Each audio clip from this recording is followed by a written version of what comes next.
Começa agora um programa que traz tudo sobre o livro mais lido em todos os tempos. Apresentamos O Som do Livro.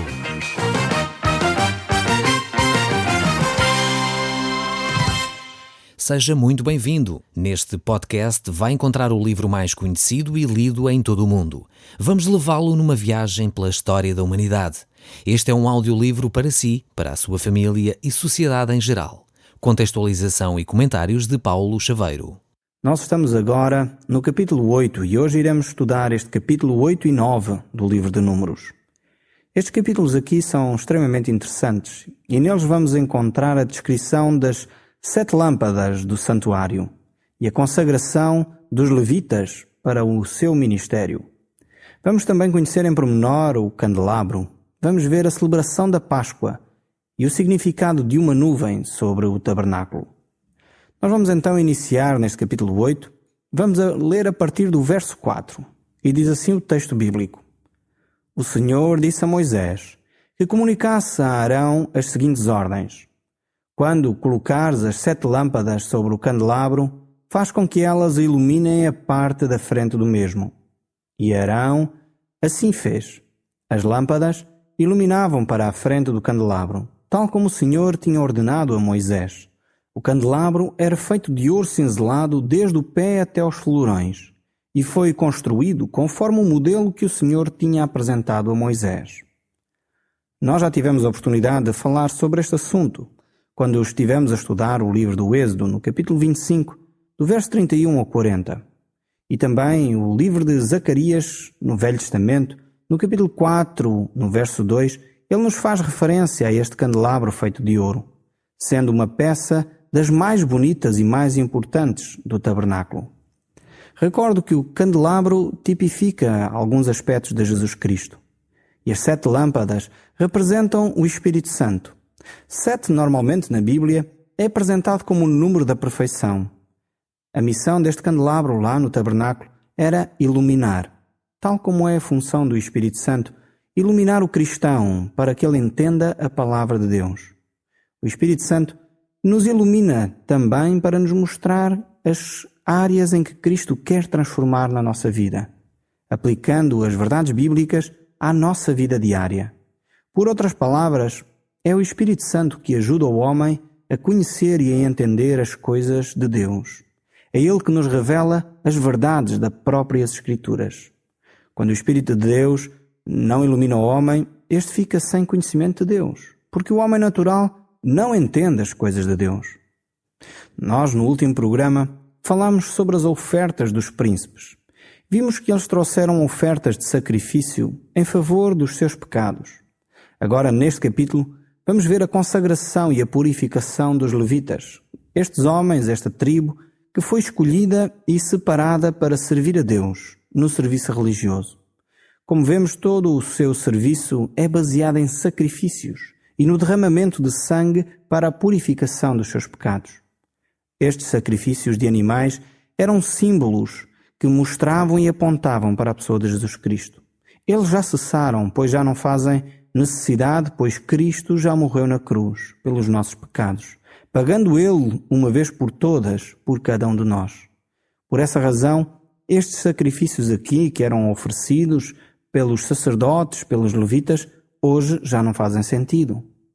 Já dissemos que o Espírito Santo de Deus é que simboliza para nós esta luz que é apresentada aqui neste tabernáculo. E Jesus Cristo, Ele é o próprio candelabro. E nós precisamos ainda de ter em mente, quando refletimos sobre estas questões, que a própria palavra de Deus, ela mesma também se chama a luz para os homens. Se nós olhássemos para o que o salmista diz, ele diz: lâmpada para os meus pés é a tua palavra e luz para os meus caminhos. A palavra de Deus é um fundamento para a nossa fé e Cristo é o centro das Escrituras, é o tema principal da própria Bíblia. Ele é a verdadeira luz que ilumina o mundo. O próprio Jesus disse: eu sou a luz do mundo. Aquele que me segue não andará em trevas. Como o candelabro enchia o tabernáculo de luz, também Cristo enche o mundo com a sua própria luz. Voltando aqui ao livro de Números, no verso 5, vamos ler o seguinte. O Senhor disse então a Moisés: Separa os levitas dos outros israelitas e purifica-os. Para isso deves servir-te do seguinte ritual. Deves espargi-los com água da purificação. Devem repar à navalha todo o pelo do corpo e lavar as suas roupas. Depois eles ficam purificados. A seguir, pegarão um touro com a respectiva oferta de farinha amassada com azeite e tu arranjarás outro touro para o sacrifício pelo pecado. A grande lição que tiramos destes versos é a necessidade que o cristão tem de viver uma vida de pureza e de santidade. Os levitas, antes de chegarem a esta pia onde se podiam lavar, tinham antes de passar pelo altar de bronze, onde tinham feito então os sacrifícios. Não sei se está lembrado da disposição de como se encontrava o tabernáculo. Nós já falámos sobre isto. Então tínhamos este altar de bronze onde eram sacrificados os animais. Depois tínhamos então a pia onde eles se podiam lavar e purificar também. Recordo que este altar de bronze também aponta para alguns aspectos da própria pessoa de Jesus. Para a purificação das nossas almas, temos de começar em Cristo, que nos purifica de todo o pecado. Os cristãos que querem servir a Deus têm de ter um coração limpo. Caso contrário, não podemos de forma alguma servir a Deus. E para termos essa pureza, temos de então ir à pia. Esse espaço onde a água nos lava, simboliza essa pureza que nós temos, que apresenta mais um aspecto de Cristo, que é o facto de Cristo nos limpar e purificar de todo o pecado. Para que fique bem claro, eu volto a dizer que para começar a nossa vida cristã, nós precisamos voltar a este altar de bronze, voltar a esta purificação, a esse derramamento de um animal inocente, do seu sangue. Só essa forma de entrega da nossa parte é que nos pode tornar e transformar a nossa vida de uma natureza pecadora para uma natureza santa e justa. Por outro lado, depois de nos encontrarmos nesse lugar com Cristo Jesus, percebermos que foi Cristo que foi sacrificado em nosso lugar, então temos de ir até esse lugar, essa bacia de água, e aí que simboliza essa purificação. Nos lavar, digamos assim, e representando essa purificação. Ele representa, de facto, que nós confessamos as nossas faltas, para que a nossa vida possa, de facto, estar em ordem com Deus. O que ainda não começou a sua caminhada com Cristo, então tem de procurar este altar de bronze, que é a primeira etapa da nossa espiritualidade. Enquanto o cristão que já teve esse encontro com Cristo, então ele deve se purificar nesse lugar, nessa bacia, nessa pia, onde tem a água da purificação. Os levitas tinham de ter as suas vidas limpas para poder servir a Deus. A questão não é como andamos, mas onde andamos neste mundo. O cristão deve andar na luz.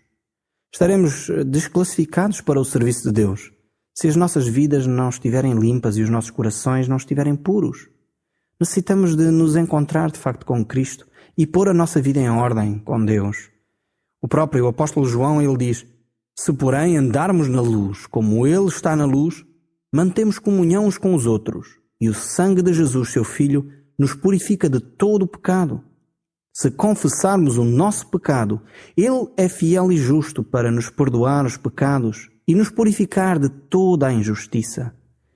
Este é o desafio de Deus para si e para mim. É podermos ter uma vida pura, uma vida limpa, onde podemos ter paz de espírito, onde não sentimos qualquer problema no nosso íntimo ou angústia, pois o próprio sangue de Jesus é que nos purifica. Voltando aqui ao nosso texto, no livro de Números, nós vamos seguir no verso 9 e diz assim: manda aproximar os levitas da tenda do encontro e reunir todo o povo de Israel em assembleia. Manda colocar os levitas na presença do Senhor, para que os israelitas lhe coloquem as mãos sobre a cabeça. Arão, em nome dos israelitas, deve apresentar solenemente os levitas ao Senhor e ficarão com a função de o servir. A purificação tinha então como função criar condições para que as pessoas servissem a Deus.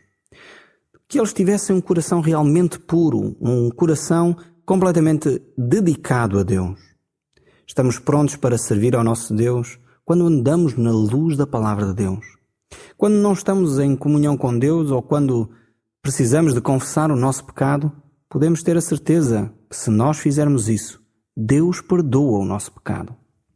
Deus não tem prazer na morte do ímpio, diz as Escrituras. Deus não tem prazer em castigar, de forma alguma. Deus quer animar os seus filhos ao serviço. E depende de nós ter uma vida exemplar, depende de nós ter uma integridade no nosso íntimo, no nosso ser, que agrada a Deus. E isso está nas nossas mãos. Foi por isso que estes levitas foram separados, para que eles pudessem, com Abraão, servir a Deus. E é esse o desafio que Deus tem para si também. Que você se possa purificar, ter a sua vida em ordem com Deus, de forma a que possa servir ao Deus vivo e verdadeiro, com toda a alegria e com todo o entusiasmo, para que de facto a sua vida possa ser algo que você tem prazer nela. Os levitas tinham então de cuidar o bastante da sua própria vida, e assim então eles podiam servir a Deus. O verso 14 continua: assim marcarás a diferença entre os levitas e o resto dos israelitas.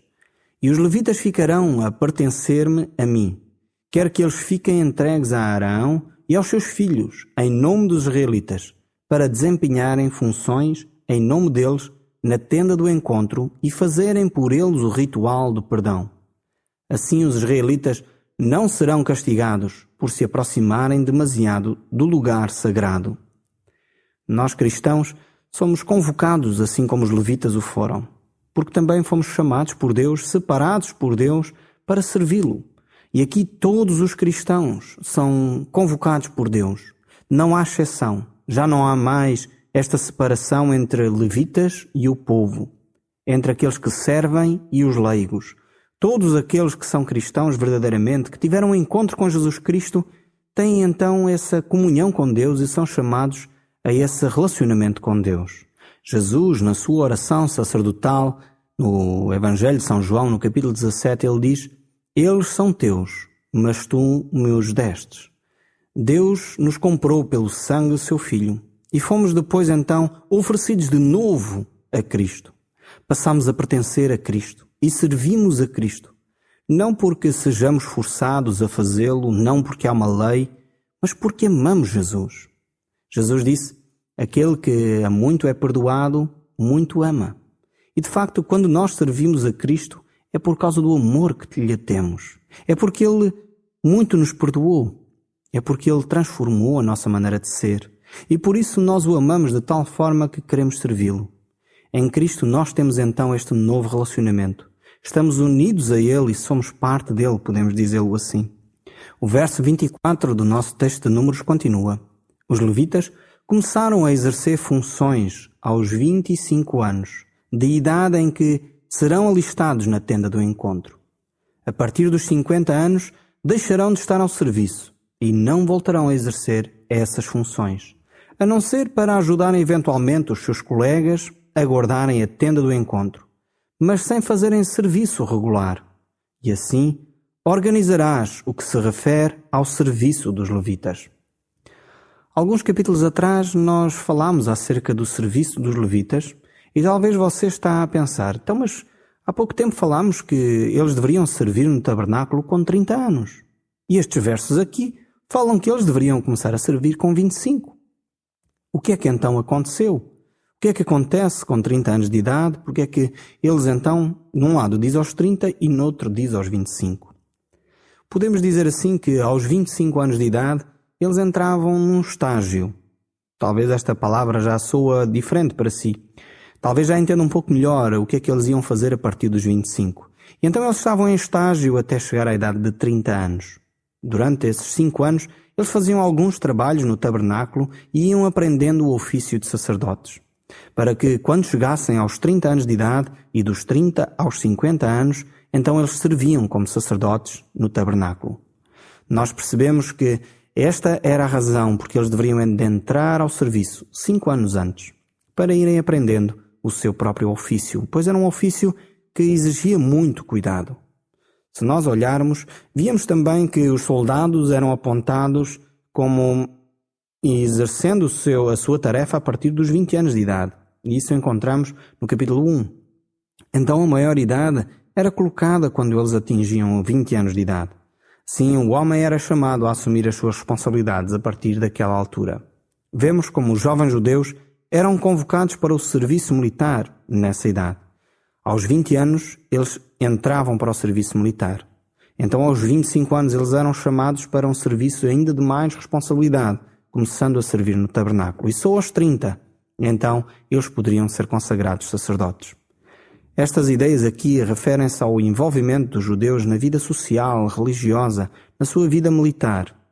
Para nós hoje, no que diz respeito ao nosso perdão dos nossos pecados e à reconciliação com Deus, não temos uma idade marcada. Todos nós, independentemente da nossa idade, podemos relacionar-nos com Deus. Mesmo quando temos menos de 20 anos, talvez com 10, 12, 5, podemos relacionar-nos com Deus. Ou até depois dos 50, 60, 70, 80, nessa altura também ainda podemos ter um relacionamento com Deus. Não há uma idade limite para esse relacionamento. Hoje Deus transformou as coisas através da pessoa de Jesus Cristo. Jesus Cristo veio, digamos assim, retirar este limite de idades para nós o servirmos. Então, podemos ter esse relacionamento com Deus a qualquer tempo, em qualquer idade, em qualquer momento em que nos encontramos no nosso percurso de vida. Devemos então ensinar os nossos filhos no caminho de Deus, para que quanto antes eles se possam relacionar com Deus. Eu próprio aos meus filhos conto diariamente, ou sempre que posso, uma história da Bíblia para que eles possam conhecer a Deus. E tive o privilégio de os levar a entregar a sua vida a Deus em tenra idade. A maioria deles tinham 3, 4 anos quando fizeram isso. E é um privilégio para mim ver eles entregarem a sua vida a Jesus, sabendo agora que Jesus Cristo está no seu coração e que eles têm a vida eterna que Deus promete na sua palavra. Isto porquê? Porque eles aceitaram pela fé aquilo que Cristo fez na cruz. É interessante que não há idade para nós nos relacionarmos com Deus e você pode neste momento entregar a sua vida a Cristo. Mesmo com a idade que tem, mesmo neste momento, para que Cristo possa governar a sua vida deste momento em diante. No capítulo 9 do livro de Números, e voltamos para lá, no verso 1 diz assim: No primeiro mês do segundo ano, depois dos israelitas terem saído do Egito, o Senhor disse a Moisés, no deserto do Sinai: Os israelitas devem celebrar a Páscoa da data marcada. Devem celebrá-la no dia 14 deste primeiro mês, ao cair da tarde, e devem cumprir exatamente todos os seus ritos e cerimónias. E no verso 9 diz: O Senhor disse a Moisés que comunicasse aos israelitas o seguinte: Quem estiver ritualmente impuro por causa de um cadáver, ou se encontrar longe, tanto agora como no futuro, deve celebrar a Páscoa em minha honra, no dia 14 do segundo mês, ao cair da tarde. Comerão a refeição pascal com pães sem fermento e erva amarga. Vemos que estas condições deveriam ser guardadas não só durante a caminhada pelo deserto, mas no futuro também, e essencialmente para a honra de Deus. O verso 15 diz: Desde o dia em que se montou a tenda, a nuvem cobria o santuário que guardava o documento da aliança. À noite ficava sobre o santuário e tomava o aspecto de fogo até de manhã. E assim acontecia sempre. A nuvem durante o dia cobria o santuário e durante a noite tomava o aspecto de fogo. Quando a nuvem que estava por cima da tenda se levantava, os israelitas punham-se a caminho, e no lugar onde ele parava de novo, eles assentavam o acampamento. Chegamos à parte em que fala de uma nuvem que estava sobre o tabernáculo. Esta nuvem escura acompanhava o tabernáculo durante o dia ou ficava sobre ele como uma coluna de fogo durante a noite. A nuvem durante o dia tinha como finalidade indicar o caminho a seguir. O povo assim sabia exatamente para onde ia. Mas também esta nuvem, e essencialmente era esta a ideia, era representar a presença de Deus no meio do povo. Ela certamente também proporcionava alguma sombra e proteção ao povo de Israel no meio do deserto. Imaginaremos que nesse deserto onde faz tanto calor durante o dia e frio durante a noite, que estes elementos que Deus providenciou como o seu símbolo da sua presença fariam uma grande diferença, inclusive no conforto do próprio povo de Israel. Não era só um símbolo da presença de Deus, era também uma forma física de Deus proteger o seu povo. A Bíblia usa uma expressão interessante que é Shekinah, para representar a glória de Deus. Esta expressão marca a diferença entre a nação de Israel e as outras nações. Na carta aos Romanos, o apóstolo Paulo identifica os israelitas dizendo que eles tinham a glória de Deus, este Shekinah. E a eles, diz também Paulo, pertence a adoção de filhos. Eles eram considerados povo escolhido de Deus e povo santo, diante de quem Deus manifestava a sua glória e dava sinais visíveis da sua presença. E foi exatamente isso que nós vimos aqui no livro de Números. O verso 18 diz: deste modo, os israelitas punham-se a caminho ou continuavam no acampamento, conforme a indicação que assim o Senhor lhes dava. Mesmo que achassem muito longo o tempo em que a nuvem ficava parada sobre o santuário, os israelitas respeitavam essa proibição do Senhor e não se punham a caminho. Mas também acontecia que, por vezes, a nuvem ficava poucos dias sobre o santuário. Os israelitas acompanhavam ou punham-se a caminho, conforme as indicações de Deus. Acontecia mesmo às vezes que a nuvem só ficava sobre o santuário durante uma noite, para se afastar logo de manhã. Nesse caso, eles punham-se imediatamente a caminho. Outras vezes ficava só um dia ou uma noite afastando-se depois. Eles punham-se então a caminho. Se ela ficasse sobre o santuário 2 dias ou um período mais longo, os israelitas permaneciam no mesmo acampamento sem se porem a caminho. Só quando a nuvem se afastava é que eles se punham a caminho. De facto, os israelitas continuavam no acampamento ou punham-se a caminho conforme as indicações que o Senhor lhes dava. E quando o Senhor lhes transmitia uma ordem por meio de Moisés, eles respeitavam-na rigorosamente. O povo era bastante obediente neste aspecto. As ordens que o Senhor dava, mesmo que eles não as entendessem por completo ou lhes parecessem estranhas, eles obedeciam. Este princípio deve ser também para nós. Deve ser um princípio de cada um de nós obedecer à palavra de Deus. Provavelmente não entendemos tudo das Escrituras, mas quando Deus nos dá alguma orientação, o melhor é nós obedecermos. Eu tenho experimentado isso na minha própria vida. E quando isso acontece, eu verifico que Deus tem razão. O meu desafio para si é que você possa obedecer todos os dias da sua vida à palavra de Deus. E certamente você vai ver os frutos positivos dessa sua obediência. No próximo programa, nós continuaremos esta caminhada com o povo de Israel. O Som do Livro, uma produção da Rádio Transmundial de Portugal.